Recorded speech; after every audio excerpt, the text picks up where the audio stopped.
방송에서 제공하는 투자 정보는 투자 판단에 대한 조언입니다. 방송에서 제공하는 주식의 가치, 가격 상승 및 가격 하락에 대해서는 방송사에서 보장하지 않습니다. 헤드라인 뉴스입니다. 뉴욕 증시에서 주요 지수는 연방준비제도의 긍정적인 경기 평가와 은행 실적 호조에 힘입어 올랐습니다. 뉴욕 증권거래소에서 다우존스 지수는 전장보다 0.32% 상승한 25,199.29의 거래를 마쳤고 S&P 500 지수는 0.22% 오른 2,815.62를 기록했습니다. 전일 사상 최고치로 마감했던 기술주 중심의 나스닥 지수만 0.01% 소폭 하락한 7,854.44의 장을 마쳤습니다. 제롬 파월 미 연준 의장은 여전히 높은 물가 상승률보다는 낮은 물가의 위험을 더 우려하고 있다고 말했습니다. 또 무역 논쟁이 보호무역으로 더 흐를 경우 경제에 악영향을 미칠 것이라고 우려했습니다. 미국의 재정 정책이 지속하기 어렵다는 우려도 내놨습니다. 월스트리트저널에 따르면 파월 의장은 이날 하원 금융서비스위원회 증언에서 이런 견해를 밝혔습니다. 미 연준은 전 지역에서 제조업자들이 관세에 대한 우려를 표했다고 밝혔습니다. 많은 제조업자가 새로운 무역정책 영향으로 더 높은 가격과 공급망 중단 등을 보고했다고 설명했습니다. 연준이 공개한 경기 평가 보고서인 베이지북에 따르면 연준이 담당하는 12개 지역 중 10개 지역에서 완만한 경기 성장이 보고됐습니다. 또 대부분의 지역에서 완만한 속도로 고용이 증가했다고 말했습니다. 국제유가는 미 원유 재고 증가에도 예멘 반군의 사우디아라비아 원유 시설 공격 소식으로 상승했습니다. 뉴욕 상업거래소에서 8월물 서부 텍사스산 원유 가격은 배럴당 1.0% 상승한 68달러 76센트에 장을 마쳤습니다.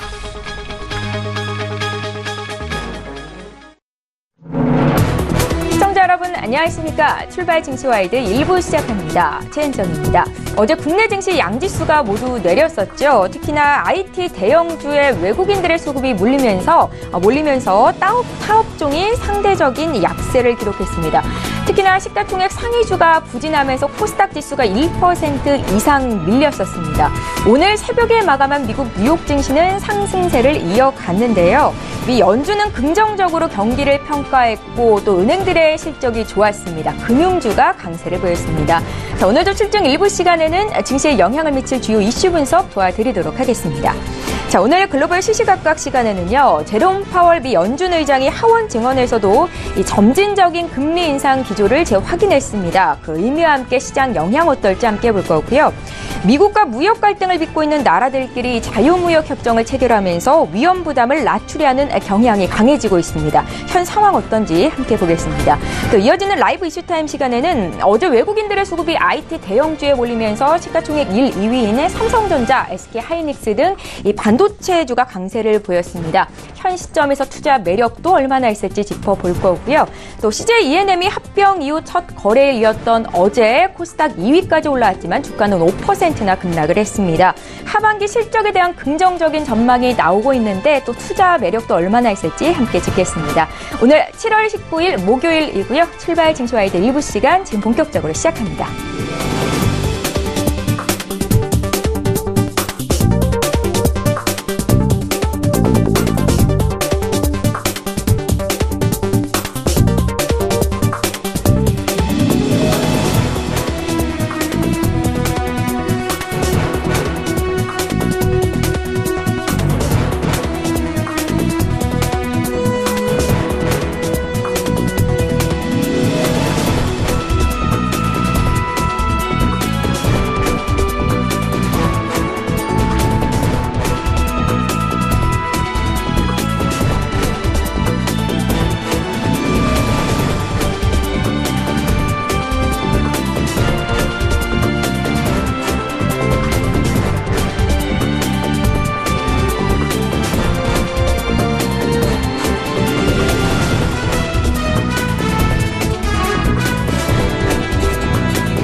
예, 시장의 중심이 되는 이슈 분석 도와드리는 시간입니다. 글로벌 시시각각 시간이고요. 오늘 목요일이죠. 헌터스 경제연구소의 김진석 소장 모시고 자세한 이야기 듣겠습니다. 선생님 안녕하세요. 안녕하세요. 예, 제롬 파월 미 연준 의장이 상하원 이 증언에서 미국 경제 탄탄하다, 점진적인 기준금리 인상 기조를 여전히 유지하고 있는데요. 오늘 미국 증시 상승이었고 앞으로 시장에 어떤 영향이 있을지 좀 봐주십시오.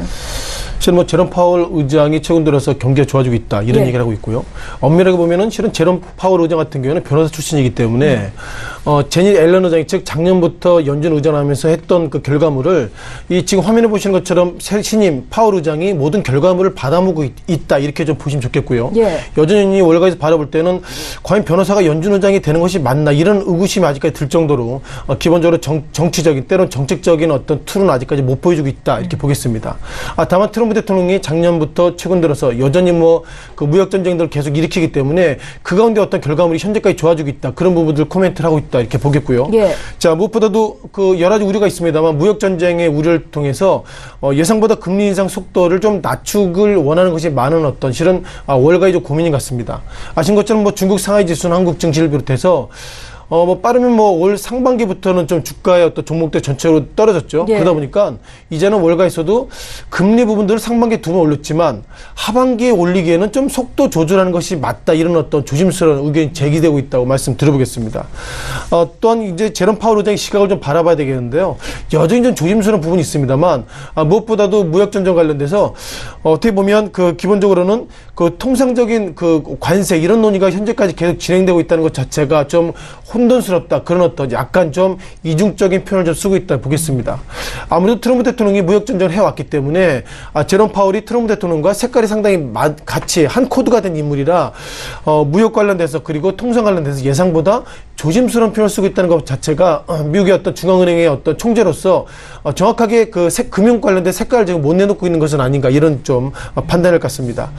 다만 월가에서는 바라볼 때 여러 가지 데이터가 많이 있는데요. 데이터 관련돼서 우리가 이게 과연 그 3개월물에 대한 어떤 의미가 있을지 몰라도 잠깐 좀 보셔야 할 것 같습니다. 통상 최근 들어서는 우리가 그 통상 그 재무성 10년물 TB를 얘기했는데 최근 들어서 3개월 TB를 얘기했어요. 즉 3개월 국채라고 보시면 좋을 텐데요. 눈에 띄는 것들은 어떻게 보면 최근 들어서 이렇게 올라간 적이 없는데 국채 금리가 보신 것처럼 2.0을 비롯해 최근 들어서는 2%대를 찍었다 이런 부분을 좀 보이고 있습니다. 물론 이것이 상당히 단기간의 부분인데요. 만약에 월로 좀 본다면 최근 월의 데이터 약간 좀 인덱스에 대한 변화가 있겠습니다만 다시 한번 돌아가면 2%대 금리가 즉 지난 10년 만에 처음이라는 걸 보면 기본적으로 일단 3개월 미국의 어떤 재무성 채권의 모습은 앞으로 기준금리 올려야 된다 그런 부분을 선반영하고 있기 때문에 월가에서 바라보는 것처럼 기준금리 속도를 줄여라 그런 부분들 전혀 받아들이지 않고 있고요. 3개월물의 어떤 2% 돌파를 통해서 앞으로 미국의 기준금리는 계속 오를 것이다. 그런 부분들이 채권 매니저들 통해서 일단 시장에서는 리딩하고 있다. 이렇게 말씀을 드려보겠습니다. 저희 이제 두 번째 이슈로 좀 넘어가 보고 싶은데요. 트럼프발 무역 전쟁이 전 세계에서 확산하면서 세계 경제에 대한 불확실성이 갈수록 심화되고 있습니다. 이런 가운데 미국과 무역 갈등을 빚고 있는 나라들끼리 자유무역 협정을 체결하면서 위험 부담을 낮추려는 경향이 강해지고 있는데요. 앞으로의 흐름이 계속 이런 식으로 나타날까요, 소장님? 일단 뭐 노력을 해보는 거죠. 왜냐하면 한국 입장에서 보더라도 미국과 중국이 정말 수출 1위 국가인데 서로 싸우고 있기 때문에 그렇다면 우리가 한국과 어떤 그 중국 이외 다른 나라를 살펴봐야 될 것은 아닌가 이런 고민을 저희뿐만 아니라 유로존을 비롯해서 G2 즉 그러니까 글로벌 오브 2죠. 미국과 중국 이외 국가들은 서로 간에 지금 고민하고 있다 보겠습니다. 결국 우리가 이렇게 관세가 가장 문제되는 것이 저거죠. 한국에서 미국으로 수출할 때, 한국에서 중국으로 수출할 때, 즉 상대편을 수입할 때 그 고관세를 부과한다는 것 자체가 결국 앞으로는 한국에서 수입하지 말라는 얘기고요. 두 번째로 보면은 그동안 결국 미국과 중국 입장에 보면 우리나라 수입해 올 때 그만큼 이익을 많이 받는데 이익을 적게 내라 이런 모습이 일단 현재까지 보여지고 있다고 보겠습니다. 그러다 보니까 결국 그 미국과 중국 이외의 나라끼리 서로 간에 프리트레이드 어그리먼트 즉 자유무역을 하자는데 제가 볼 때 그것이 과연 의미가 있나 이런 생각을 가지고 있습니다. 왜냐면요. 한국 뭐 대부분 나라도 그러겠지만 미국과 어떤 중국 이외의 나라에 과연 수출을 얼마나 했을까 그런 부분도 의구심이 있는 것 같고요. 우리가 그동안 그 두 나라에 집중돼 있기 때문에 다른 나라끼리 서로 이제 자유무역 한다 하더라도 미국이나 중국의 소위 그 강대국이 정말 기침하게 되면 우리가 다시 한번 좀 눈치를 볼 입장이기 때문에 최근 들어서 이런 어떤 그 이외 국가들이 자유무역 체결한다는 것은 그만큼 참 그 나라들이 참 먹고 살기가 힘들어서 서로 좀 노력하는구나 이 정도로 보이면 좋겠습니다. 다만 눈에 띄는 것들이 최근 들어 중국에 대한 모습을 가지고 있을 것 같은데요. 예. 데이터가 있습니다. 그 상반기 때 중국 그러니까 미국이 중국이죠. 중국이 미국을 상대로 수출의 어떤 기업들 보면 M&A를 보면 기본적으로 어떻게 보면 중국이 미국을 소위 북미를 상대로는 M&A가 약 25억 불인데 유로존을 상대로는 중국이 최근 들어 200억 불 정도 M&A를 늘려놨습니다. 여기서 인수합병 의미를 보셔야 할 것 같은데요. 기본적으로 유로존은 상당히 언짢은 모습을 가지고 있습니다. 아시는 것처럼 작년에 파리기후협약 등 모든 국가들이 소위 유로존 국가들이 트럼프 대통령이 무슨 얘기했죠? 우리는 파리기후협약에 하자겠다 이런 얘기했을 때 중국의 시진핑 주석이 유로존에 가서 우리는 파리기후협약을 우리는 찬성한다. 그리고 유로존 관련돼서 자금이 필요하면 우리가 전폭적으로 지원해주겠다 이런 얘기했는데 그 결과물이 어떻게 보면 유로존 상대로 중국 측이 M&A 그 결과가 200억 불 넘어 쓰고 있다는 걸 보면 결국 중국이 어떻게 보면 1대1로 이런 정책이 이제 미국을 넘어서 이제 중국이 어떻게 보면 글로벌의 패권을 잡겠다. 첫 번째 패턴이고요. 예. 자, 그러다 보니까 M&A가 결과가 200억 불이라는데 그건 결국 중국이 유로존을 도와준 것이 아니라 유로존에 있는 좋은 기업들을 어떻게 보면 중국이 사가는 것이기 때문에 시진핑 주석이 우리와 유로존은 우리 소위 1대1로 서로 간에 한 식구다 이런 얘기하면서도 그만큼 중국이 실리를 상당히 찾고 있다 이렇게 보겠습니다. 따라서 전체적인 트랙을 보면 결국 그 G2 즉 대기업 이후 대국가 이후에 중국이 생색을 많이 낸다지만 내용으로 보면 그만큼 중국이 유로존을 상대로 실리를 좀 취하고 있다 이런 부분들 좀 단점을 좀 해야 될 것 같습니다. 자, 그러면 우리가 여기서 판단해야 될 것이 왜 중국이 미국을 상대로 그만큼 왜 수출을 못할까 이런 부분들이 상당히 좀 이슈가 있는데요. 몇 가지 이슈가 있습니다. 이걸 좀 보면서 말씀드릴 것 같습니다. 아신 것처럼 미국은 이런 코미트를 가고 있습니다. 무엇보다도 미국에 일단 수입할 때 가장 문제가 되는 것이 결국 디펜스 부분 즉 보신 것처럼 내셔널 시큐리티 즉 보안과 관련돼서 국가 안보 관련된 문제가 있으면 우리는 고관세 부과했다 이런 얘기하고 있는데 최근 들어서 CFIUS 즉 그러니까 커미티 온 이런 단어인데 중요한 것은 이게 뭐 어떻게 보면 그 무역 안보 무역 투자 심의위원회 이 정도 보시면 좋겠는데요. 최근 들어서 미국은 실리를 보는 것이 아니라 결국 그 중국이나 한국이나 소위 그 미국 이외 국가를 통해서 여러 가지로 그 경쟁력이 악화되고 있다면 고관세라는 것을 보신 것처럼 국가 안보와 연관됐습니다. 이런 평가가 있기 때문에 제가 볼 때 이제는 미국의 그만큼 미국을 상대로 한국이나 중국이 수출이 상당히 어렵기 때문에 제가 볼 때는 이제 투자심의위원회 이런 강화가 되는 것이 핵심 어떤 기술의 유출이 아니라 그만큼 미국을 지키겠다 그런 어떤 방패막이로 지금 CFIUS가 현재 활용되고 있다라고 말씀을 드리겠습니다. 예. 자, 무역 갈등에 대한 우려가 지속됨에도 불구하고 미국의 경기는 여전히 좋고 주가도 상승세를 나타내고 있습니다. 반면에 우리 증시는 여전히 어려운 상황이 지속되고 있는데요. 국내 투자 전략 좀 여쭤볼게요. 자, 국내 최근 들어서는 상당히 드릴 말씀이 없습니다. 예. 저도 이제 나오면 드렸던 얘기가 무역전쟁인데요. 예. 자, 무역전쟁 지금 어떻게 될지 몰라도 계속 진행되고 있다. 이런 부분들이 시청자 여러분께서 아실 것이고요. 최근 들어서는 유로존에서도 이제 본인들이 힘드니까 철강 관련돼서 우리도 고관세를 부과할 거야. 이런 얘기하고 있기 때문에 서로 소위 총을 쏘면 안 되는데 총을 지금 쏘려고 좀 준비하고 있다. 이런 부분들이 기본적으로 시장에 좀 고민이라고 말씀 드려보겠고요. 네. 자, 그다음 국내 증시를 잠깐 들어와 봐야 될 것 같습니다. 잠깐 국내 증시에 관련돼서 몇 가지 좀 데이터가 있는데요. 잠깐 데이터를 통해서 7월 달의 데이터를 좀 보면서 말씀을 좀 드려봐야 되겠습니다. 자, 곧 보실 데이터의 어떤 모습을 통해서 말씀을 드려보겠는데요. 최근 들어서 국내 증시가 오른다 내린다 그런 부분들에 있어서 상당히 논란이 커지고 있습니다만 눈에 띄는 것들은 기관의 부분입니다.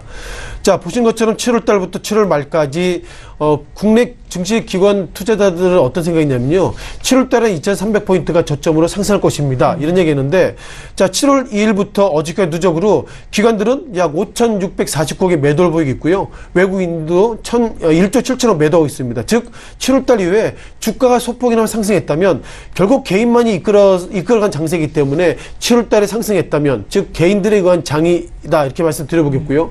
자, 개인이 기관과 외국인이 이길 수 있을까요? 그런 것처럼 보면 전체적으로 7월 달에 어떤 상승폭이 있다 하더라도 그리고 어제 그제 관련돼서는 증권사 페이퍼가 2,300을 저점으로 오를 것입니다. 이런 얘기하고 있지만 누적적인 수급의 데이터는 여전히 외국인과 기관들은 매도하고 있다. 이렇게 좀 정리를 좀 드려볼 필요인 것 같습니다. 또한 두 번째 팩트 관련돼서 자, 트럼프 대통령이 최근 들어서 어떻게 보면 6월이죠. 6월 18일인가요? 그 싱가포르 그 정상회담을 통해서 이제 우리와 북한은 소련에 그 비핵화를 할 것이다. 이런 얘기하고 있는데 최근 들어서 말이 약간 바뀌고 있습니다. 아시는 것처럼 폼페이오 미 국무장관이 북한 갔다 왔는데 세 번 갔다 왔음에도 불구하고 김정은을 만나지 못했고요. 그런 걸 보면 지난 시기에 우리가 상당히 뭐 비핵화 관련돼서 상당히 좋은 얘기가 있는데 트럼프 대통령이 최근 들어서 어떤 얘기를 했냐면요. 비핵화 관련돼서 우리는 속도에 제한이 없다. 이런 얘기하고 있다는 거 네. 보면 이거 뭐 우리가 그 트럼프 대통령이 11월 중간 선거를 앞두고 상당히 북한 상대로 이제 비핵화 이것을 성부의 어떤 정책을 쓰려고 그랬는데 최근 들어서 내용을 보면 이거 뭐 이것도 아니고 저것도 아니고 예상보다 좀 뜨뜻미지근한 모습을 보이겠고요. 트럼프 대통령은 11월 달까지 어떻게든 정책을 좀 보여주겠다 이런 얘기했던 본 당사자 입장에서도 뭐 시간과 속도 제한을 하지 않겠다 이런 얘기하는 걸 보면 어떻게든 북한 관련돼서 허니문이 좀 끊긴 것은 아닌가 이렇게 좀 평가를 좀 가야 될 것 같습니다. 또한 팩트 관련돼서 이걸 좀 보시면서 말씀을 드려보겠는데요.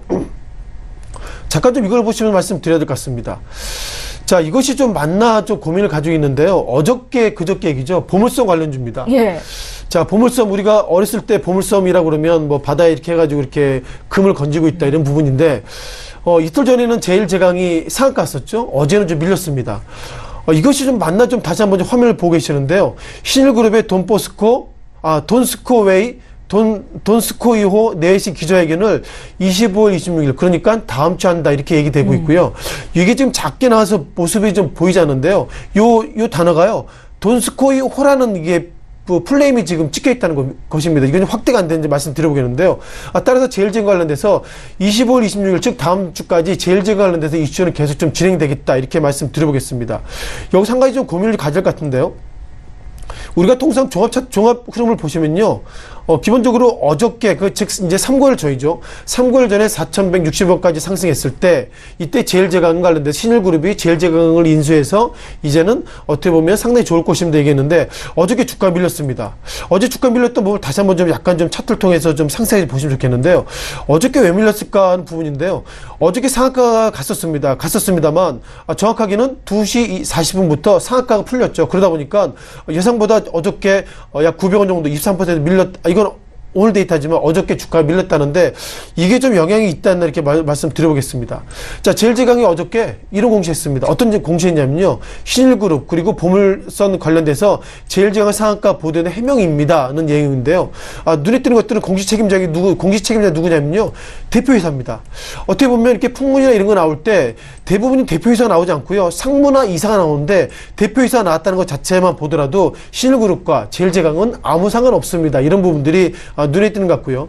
다만 여기서 보시면 눈에 띄는 것들이 신일그룹과 최대주주 관계가 아니고 보물선 사업과도 일제 관계가 없습니다. 이런 얘기했습니다.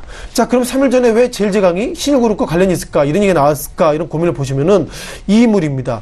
유상무란 인물이 물론 최용석 씨도 그렇지만 유상무란 인물이 신일그룹의 관련자이기 때문에 결국 최용석과 유상무가 들어왔기 때문에 이것이 신일그룹의 관련이다 이런 얘기했는데 제일제강의 내용은 뭐냐면요. 계약 완료 후에는 최대 주주가 최용석 씨 그러니까 유상무 씨가 빠진다는 표현을 쓰고 있습니다. 정리해 보면 유상무 씨가 빠지기 때문에 신일그룹과 최대 주주가 아니다는 내용을 가지고 있고요. 이 기본적으로 보도자료 이게 공시 부분들은 틀리면 이것이 결국 페널티가 물리기 때문에 현재 신일그룹에 대해서 신일그룹의 홈페이지를 보면 제일제강과 우리가 관련이 있습니다. 이런 얘기가 나오고 있는데 결국 그 전자공 시스템의 공시 내용을 보면 이 이후에 제일제강은 신일그룹과 관계가 없습니다. 이런 데이터가 나오고 있어서 제가 볼 때 전자공 시스템의 데이터를 근거로 보면 지금은 아니지만 이 이후에 결국 제일제강은 신일그룹과 관련이 없습니다. 이런 부분들 강조했다는 것 다시 한번 저도 환기시킨 차원에서 말씀을 좀 드리겠습니다. 예, 시청자분들이 관심 갖고 계실 내용에 대해서 조언을 얻어봤습니다. 글로벌 시시각각 투자 조언까지 들어봤고요. 지금까지 헌터스 경제연구소의 김진석 소장과 함께했습니다. 고맙습니다. 고맙습니다.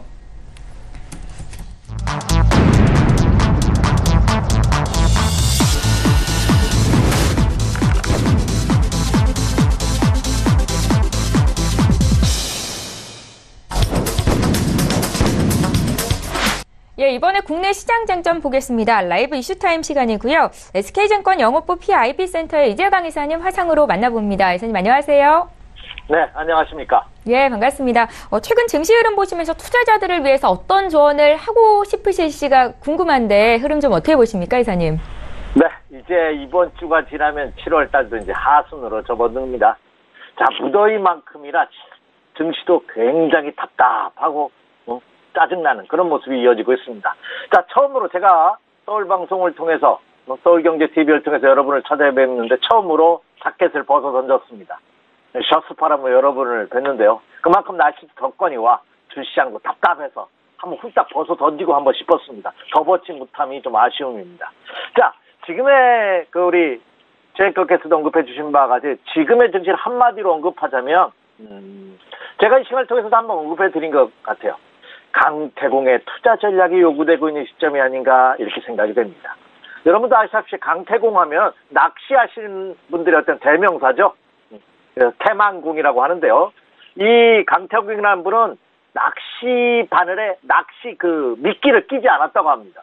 그럼 미끼 없는 낚시를 하는 루어 낚시를 얘기하느냐 그런 것이 아니고요. 그 옛날에 뭐 루어라는 게 있을 수도 없었으니까요. 낚시 바늘에 미끼를 끼지 않았다는 것은 낚시를 해서 물고기를 잡는 것이 그 주 목적이 아니었다는 거죠. 다시 말씀드려서 이 강태공이라는 분은 80살이 될 때까지 크게 각광받지 못하는 굉장히 어려움을 많이 겪었다고 합니다. 그래서 때를 기다리면서 중국의 위수광가에서 나를 알아주는 주군을 기다렸는데 그분이 주나라를 세운 은나라를 면망하고 주나라를 세운 문왕이었죠. 그 주인을 만나 그 보스를 만나서 후에까지 봉해지는 재상이 되는 그런 영광을 누렸던 사람입니다. 제가 왜 이 말씀을 드리냐면 주식시장도 마찬가지가 아닌가 생각이 됩니다. 내가 적극적인 의사를 갖고 있다 하여 내가 주식에 대한 커다란 노하우가 있다 하여 주식시장에서 수익을 내는 것이 아니라 시장이 뒷받침해 줘야 된다는 거죠. 그래서 때를 기다리는 자만이 주식시장에서도 영광을 볼 수 있는 것이 아닌가 해서 지금의 답답한 증세를 빗대서 제가 지금은 투자자분들께서 이 강태공의 지혜가 그런 기다림이 요구되고 있는 시장이 아닌가 이렇게 말씀을 드립니다. 이슈 분석 도와드리도록 하겠습니다. 첫 번째 이슈부터 좀 볼 텐데요. 어제 외국인들의 수급이 IT 대형주에 몰리면서 반도체주가 강세를 보였습니다. 전문가들이 이 반도체주 비중 확대 의견을 뉴스를 통해서 계속해서 내고 있는 상황인데요. 이사님의 의견도 같으신가요? 예, 저도 이 반도체 관련주에 대해서는 긍정적인 시각을 이미 갖고 있습니다. 다만 이 반도체 관련주들이 코스피 시장에서 보면 시가총액 1위가 그렇죠? 삼성전자고 2위가 SK하이닉스입니다. 시가총액 1위 이 종목군들이 움직인다는 것은 시장이 변한다는 의미죠. 그래서 아직은 때는 아닙니다만 충분히 그런 가능성은 있지 않을까 이렇게 생각이 됩니다. 자, 단기적으로는 수급에 의해서 주가가 움직입니다. 하지만 중장기적으로는 경기, 기업의 실적, 경기 전망에 따라서 주가가 움직인다는 점을 감안해 본다면 이 하반기에 삼성전자를 포함한 SK하이닉스 같은 이 반도체 관련들의 실적은 주목할 필요가 있지 않을까 생각이 됩니다.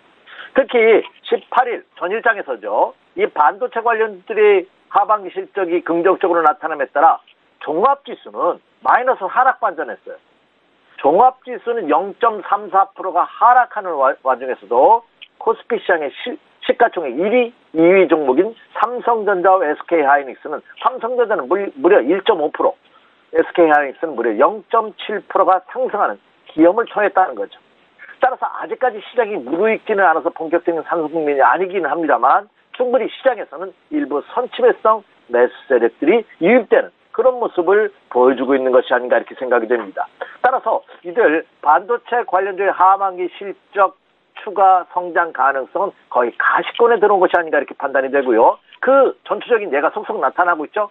국내 삼성전자와 SK하이닉스 실적 호전은 이미 예고됐던 거였고요. 물론 2분기에는 1분기보다는 실적이 저조했습니다만 그죠? 충분히 견고한 모습을 보였고 3분기에는 오히려 1분기 실적을 넘어설 가능성도 제기되고 있는 그런 모습입니다. 그런데 세계 4위 반도체 D램 업체인 대만의 난야라는 기업이 실적을 발표를 했습니다.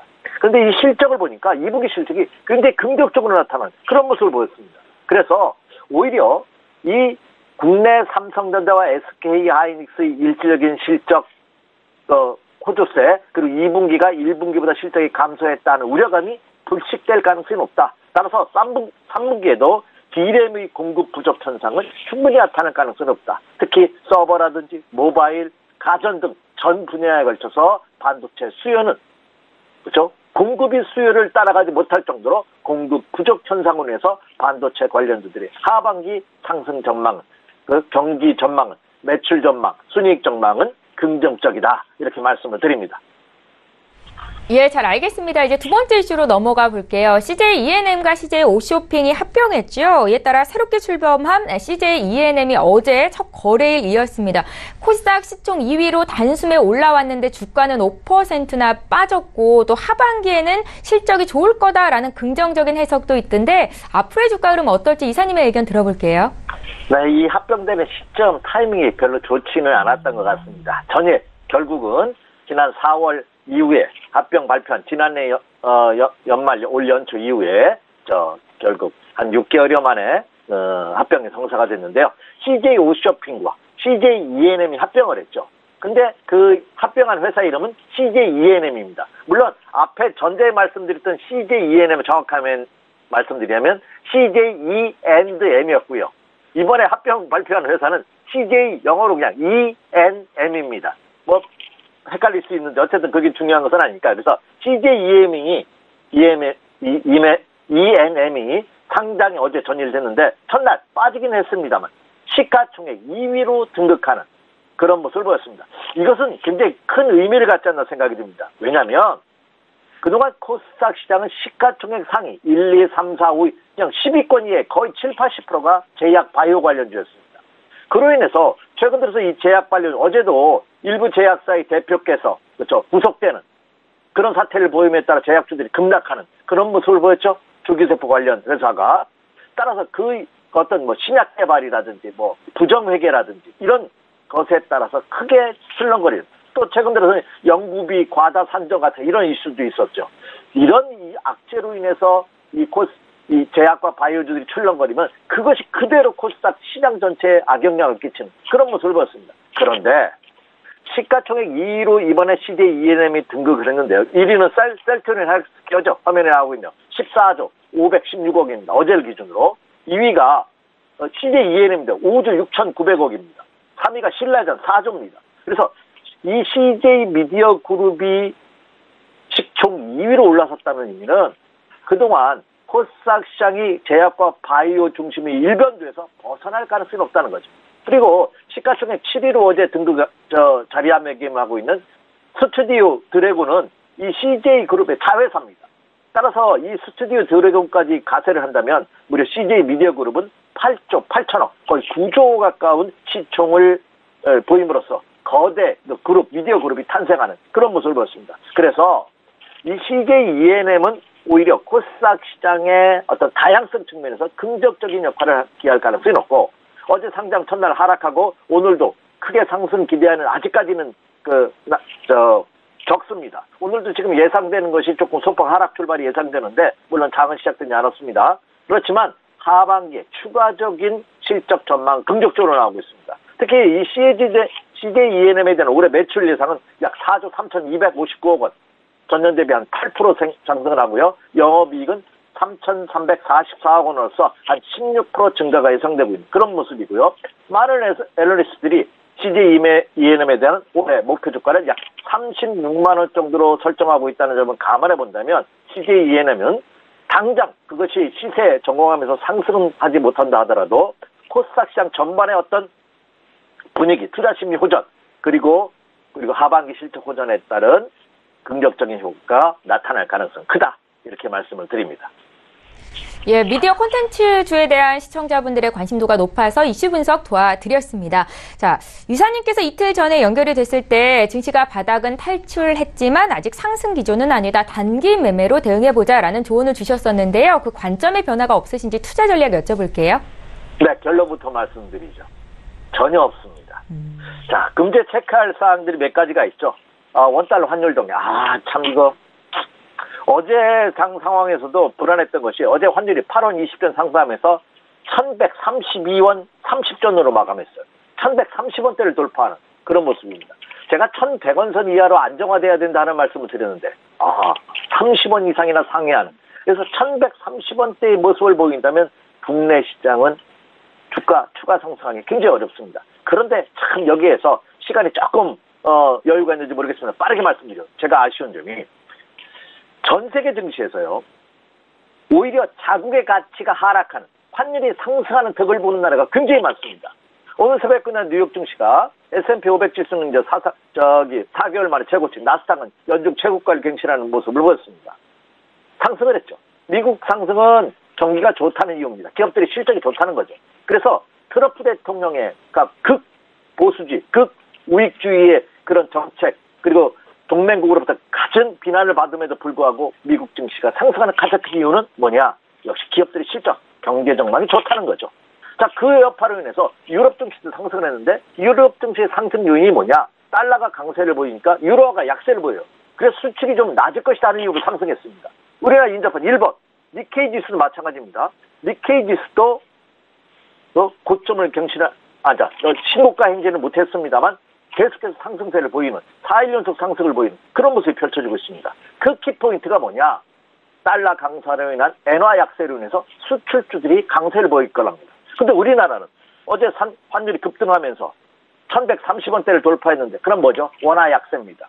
외국에 비교해 본다면 대한민국 증시는 상승을 해야 돼요. 그런데 상승하지 못하고 있습니다.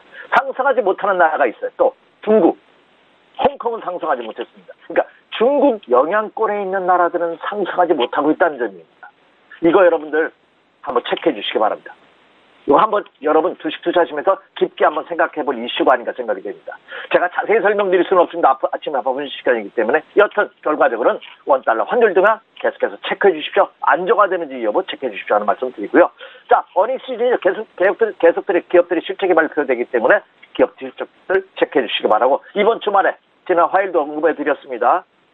자동차, 미국의 수입차 관세에 대한 공청회가 열립니다. 파월 의장이 상원과 하원 국회 연설을 통해서 미국 경기가 좋다는 발언을 했고요. 기업들의 실적이 좋기 때문에 미국 시장이 상승한다는 말씀드렸습니다. 과연 자동차 관세 공청회 이번 주말 어떻게 규결이 될지 체크해 주시기 바라고요. 자, 결론입니다. 언급해 주신 바와 같이 최영국에서도 질문해 주신 바와 같이 국내 증시는 아직은 여명, 해가 뜨기에는 조금 미진합니다. 그러나 최악의 경우는 벗어났기 때문에 이제 조금만 더 기다리시면 여러분에게 수익이라는 단열매, 꿀을 만끽할 수 있지 않을까 생각이 됩니다. 그래서 하락 기조는 탈출한 모습이나 아직까지 반등, 혼조 국면의 모습을 보여주고 있다. 그러니까 시속게 오늘 이게 상승한다면 조금 상승해서 또 빠지고 이제 상승한 그런 모습을 보여주고 있기 때문에 추세적인 상승 전환을 확인하는 그런 전략이 필요하다. 그래서 초보 투자자분들 주력 배팅 자제하시기 바랍니다. 그리고 매매한다 하더라도 하락 신중한 단기 매매 전략으로 임하시면서 항상 유동성은 일정하게 유지한 풍부하게 가져가는 이런 매매 전략이 여전히 요구되고 있다. 이렇게 말씀을 드립니다. 예, 이재강 이사님은 매주 화요일과 목요일 이 시간에 만나실 수 있습니다. SK증권 영업부 PIB센터의 이재강 이사 만나봤습니다. 고맙습니다. 네, 감사합니다.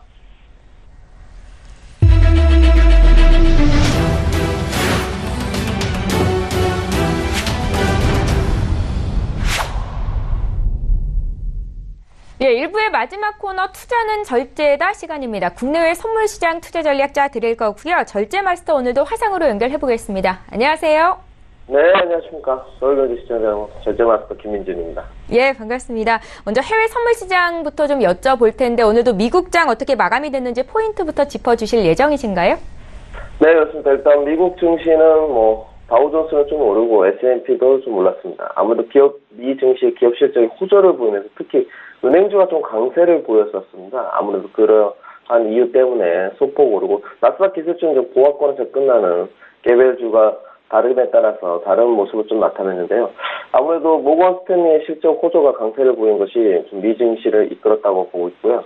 나머지 또 제롬 파월의 상원에 이어 하원에 이은 증언이 있었습니다. 미국 경기에 대한 낙관 전망이 있었고요. 또 연준 베이지북을 통한 경기 낙관 전망에 대한 것도 이어졌습니다. 또한 EU의 자동차 관세에 대한 압박을 계속 줬다. 이런 것을 좀 포인트로 짚어볼 수 있겠고요. 개별 종목에 대한 아마 지지 저항대를 좀 보시도록 하겠습니다. 첫 번째 나스닥입니다. 어제 나스닥을 보시면 전일 연중 사상추이 이어갔는데 아무래도 금일은 조금 차익 매물 실현 물량이 좀 나온 듯하고 보이고요. 어제 말씀드렸듯이 7,400포인트 지지 여부가 좀 관건이었습니다. 네, 7,400포인트 잠깐 내려가는 흐름을 좀 보이다가 다시 장중에 좀 회복하는 흐름을 보이는데요. 금일 시초가에는 보면 7,406포인트를 지금 유지하고 있는데요. 아무래도 이 금일도 나스닥 같은 경우는 7,400포인트가 유지되는지가 좀 관건일 것 같고요. 7,400포인트가 만약에 무너진다면 어제 전전일 저점인 7,380포인트까지 좀 하락할 수 있는 움직임이 있습니다. 7,400포인트를 미국 증시가 개정하고 미국 본장이 개정한다면 과연 지지가 되는지 여부를 좀 보시고요. 7,400포인트가 넘어가면 1차적으로는 7,420포인트까지 좀 상승할 수 있는 흐름이 이어질 수 있습니다. 이 부분을 좀 유념해서 체크하면서 나스닥을 좀 임하셨으면 좋겠고요. 자, 다음으로 오일입니다. 오일에 관해서는 어제 좀 많이 관심사가 있었을 텐데요. 아무래도 원유 재고량 발표가 좀 있었습니다. 원유 재고량이 생각보다 증가했는데도 불구하고 어제 크루드 오일은 상승했습니다. 아무래도 저가 매수 유입이고 시장의 투자자들이 저점을 찍지 않았나 이런 판단을 좀 내린 듯하고요. 아무래도 시장의 흐름이 주어지는 대로 대응을 좀 하시라 말씀을 드리고 싶어요. 차트를 좀 보시면 오일 원유 재고가 발표 나고 난 시점이 66.60 라인 정도였습니다. 바로 원유 재고가 발표 나고 나서도 시장이 급격하게 상승하는 흐름을 좀 이어갔고요. 금일도 마찬가지입니다. 아무래도 저가 매수 유입이 꾸준히 이어지고 있고 세계 시장에서 원유 수요는 원유 수요에 대한 요구는 아무래도 변함이 없다. 이런 측면을 좀 반영하는 듯하고요. 금일의 관전 포인트는 크루드 오일 같은 경우에는 68포인트를 과연 넘어가느냐가 관건인 것 같습니다. 현재 지금 67.84포인트인데요. 아무래도 68불을 넘어가는지 오늘 장중에 계속 확인하는 흐름이 좀 필요할 것 같고요. 68불에 대한 아무래도 고점에 대한 매도 물량이라든지 부담감이 있다면 크루드 오일은 좀 하락할 확률이 좀 큽니다. 지금 전일 매수 전까지 큰 하락의 폭은 이어지지 않겠지만 1차적으로 67.50 라인 정도를 좀 지지하는지 확인을 하시고 67.50 라인이 좀 붕괴된다면 66.71까지 67불이 무너지는 흐름을 좀 확인하셔야 됩니다. 그래서 오늘 아무래도 장중 포인트는 68불 고점 돌파 여부가 될 것으로 좀 보입니다. 자, 다음으로는 유로입니다. 유로는 어제 전전이라고 좀 다른 흐름을 보였습니다. 전전에는 큰 폭의 하락이 좀 있었는데 어제는 좀 상승을 했고요. 시황적으로 보면 이유에 대해서 트럼프는 여전히 관세 압박을 좀 부과하고 있습니다. 자동차 관세 압박에 대한 거의 협박 수준인데요. 아무래도 이런 시황은 그렇지만 달러 인덱스가 어제 좀 눌림목이 나오면서 유로는 상승했습니다. 하지만 유로존에 관해서도 이 1700포인트 1.17000 이 라인대가 과연 돌파를 할 수 있을지 여부인데 아무래도 금일은 위에 저항대가 좀 촘촘하기 때문에 돌파는 좀 어려울 것으로 예측을 하고 있습니다. 눌림시 매도 조건이 좀 유리할 것으로 보이고요. 물론 선제 조건이 1700포인트 1.1700 라인 포인트가 넘어가지 않아야 됩니다. 이 라인이 넘어가게 된다면 아무래도 추가 상승이 좀 나올 것으로 보고 있고요. 오늘 유로존의 장중 포인트는 이 1.17000 라인을 넘어가는지 만약에 넘어간다면 추가적으로 1.17200 라인을 넘어 추가 상승을 좀 이룰 수 있을 것인지가 좀 포인트고요.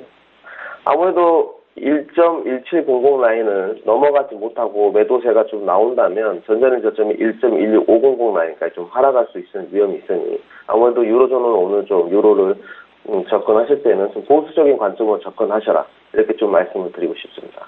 자, 마지막으로 골드를 좀 보시겠습니다. 골드 같은 경우는 아무래도 어제 소폭 상승을 좀 이뤘는데요. 아무래도 달러 인덱스가 조금 눌림목이 나오면서 증가를 한 것 같고요. 별다른 차이는 없어 보입니다. 단기적 시황으로 봤을 때 골드에 대한 전망치는 별로 좋지 않아 보입니다. 하지만 오늘 포인트는 아무래도 1225포인트 여기 지지 여부가 될 것 같고요. 이 중심선이 과연 지지를 받느냐에 따라서 어제 고점인 1228포인트를 넘어 1230포인트까지 오를 수 있느냐 이것이 문제의 포인트가 될 것 같습니다. 아무래도 골드를 요즘에 매매하실 때는 골드가 예전 같지는 않습니다만 달러 인덱스를 좀 참고하시고요. 금일 지금 현재 포인트가 1223포인트를 유지하고 있는데요. 과연 전일 고점을 갱신하는지 아니면 밑으로 1225포인트를 과연 또 지지받는지 여부를 좀 체크하시고 접근하라 말씀을 드리고 싶습니다. 예, 국내 선물 시장은 어떻게 대응을 하고 계신지 오늘은 어떤 전략을 짜고 계신지 여쭤볼게요. 네, 국내 선물을 좀 보시겠습니다. 국내 선물은 어제 말씀드렸듯이 300포인트 돌파 여부가 관건이다 하지만 시초가에 좀 돌파하는 흐름이 나왔었습니다. 다 아시다시피 하지만 증시와 좀 국내 선물은 뗄래야 뗄 수가 없는 관계인데 어제 국내 증시는 좀 악재가 많았었습니다. 그래서 장중 초반에 넘어가는 300포인트 넘어간 흐름을 모두 반납했고요. 지금은 297.05포인트에 지금 도달하고 있는데 전일 종가는 좀 근처가 되겠죠. 하지만 오늘도 마찬가지입니다. 국내 증시는 아무래도 눈치 보기 장세가 여전하기 때문에 국내 선물 또한 300포인트를 넘어갈지 눈치 보기 장세가 이어질 것으로 보입니다. 국내 선물 같은 경우는 지금 오늘 위로 상단으로는 지금 300포인트, 하단으로는 296.55포인트가 지금 지지대 여부가 관건이고요. 뭐 좀 큰 티 차트를 좀 보시자면 여전히 지금 저항대는 많은 편입니다. 297.75포인트, 또 296.55포인트, 또 상단으로는 300포인트까지. 이 여전한 흐름이 조금은 이어질 것으로 좀 보고 있고요. 아무래도 국내 증시 같은 경우는 아직은 좀 어려워 보이기 때문에 국내 선물 또한 300포인트를 넘어가는 강한 흐름은 좀 어려울 것으로 봅니다. 이 부분을 좀 체크하시고 좀 보수적으로 접근을 하시라, 이런 말씀을 좀 드리고 싶습니다. 예, 국내 주식시장 대응하시는 분들을 위해서 추천주 있는 날은 말씀을 해주고 계신데요. 오늘은 어떤 종목 보셨습니까? 네, 뭐 국내 증시를 서울경제 시청자들 분들을 위해서 추천을 드리고, 어제는 좀 안 드렸고요. 화요일날 드리는 아무래도 P&E 솔루션 같은 경우는 11% 정도 아무래도 상승세를 이어갔습니다. 어제 1차 통상 가격을 안 드렸는데 목표가를 18,500원 드렸었는데, 금일 좀 P&E 솔루션 같은 경우는 1차를 좀 청산하시라 보라고 말씀을 드리고 싶고요. 아무래도 국내 증시가 좀 어렵기 때문에 보수적 접근을 위해서 1차적으로 좀 청산하시고 나머지 물량은 2차 목표가까지 18,500원까지 좀 들고 가시라 말씀을 드리고 싶고요. 금일 추천주는 025420 시노펙스입니다. 지금 시노펙스 같은 경우는 신소재 IT 전자 부품을 소재하는 업체고요. 단기 접근으로 좀 드리고 싶고요. 외국은 수급도 매수 점수 좀 들어오고 있는 추세고, 바닥은 좀 확인되지 않았나, 이런 말씀을 드리고 싶습니다.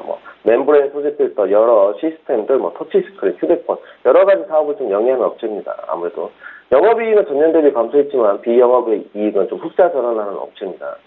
1차적으로 진입가는 3,700원 밑으로 3,600원까지 매수가를 좀 드리고 싶고요. 목표가는 1차적으로 4,000원, 2차적으로는 4,500원을 드리도록 하겠습니다. 예, 시노펙스에 대한 투자 의견까지 들어봤고요. 지금까지 절제 마스터와 함께했습니다. 내일 이 시간에 또 뵙겠습니다. 고맙습니다. 네, 감사합니다.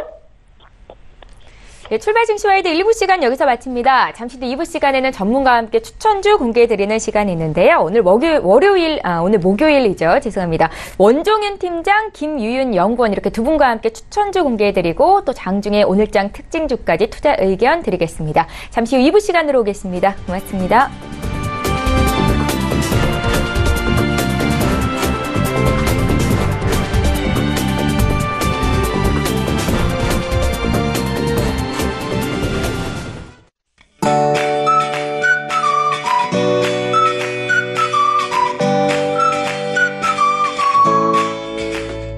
안녕하세요. K웨더 라이프스타일 예보 서씨입니다. 열흘 넘게 폭염이 이어지고 있습니다. 오늘 한낮에도 한여름 더위를 나타내겠습니다. 낮 기온 서울 34도로 어제보다 높겠고요. 대구는 37도까지 오르겠습니다. 이렇게 폭염이 이어지면서 안타까운 사고 소식도 들려오고 있습니다. 그중 하나가 차량 관련 사고인데요. 이럴 때는 화재 가능성이 있는 물건은 이 차에 두고 내리지 않으셔야겠고요. 또 냉각수가 부족하면 엔진이 가열할 때 화재로 이어질 수 있기 때문에 냉각수 점검을 해주셔야겠고, 무엇보다 차량 안에 노약자나 어린이가 혼자 남지 않도록 잘 살피셔야겠습니다. 여기에 북태평양 고기압 영향으로 대기가 습해 불쾌지수도 전국에서 매우 높은 단계가 예상됩니다. 또 안정된 고기압 영향권에서 대기 오염물질이 정체하고 축적되면서 충북과 영남 지역으로는 미세먼지 농도가 한때 나쁨 단계가 예상됩니다. 다음은 자세한 지역별 오늘 날씨를 나절 예보를 통해서 살펴보겠습니다. 중부지방 대체로 맑겠습니다. 다만 한낮에 서울 34도, 대전과 청주 35도로 어제보다 더 덥겠습니다. 동해안 전역이 대체로 맑은 가운데 낮 기온 강릉 35도가 예상됩니다. 남부지방도 대체로 맑겠고 한낮에 대구와 광주로는 폭염 경보의 기준이 되는 35도를 넘어서겠습니다.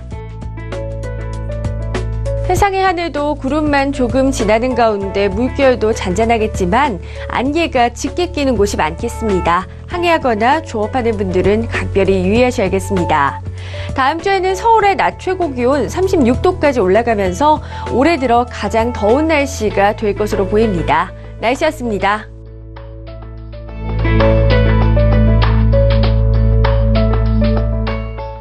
본 방송에서 제공하는 투자 정보는 투자 판단에 대한 조언입니다. 방송에서 제공하는 주식의 가치, 가격 상승 및 가격 하락에 대해서는 방송사에서 보장하지 않습니다.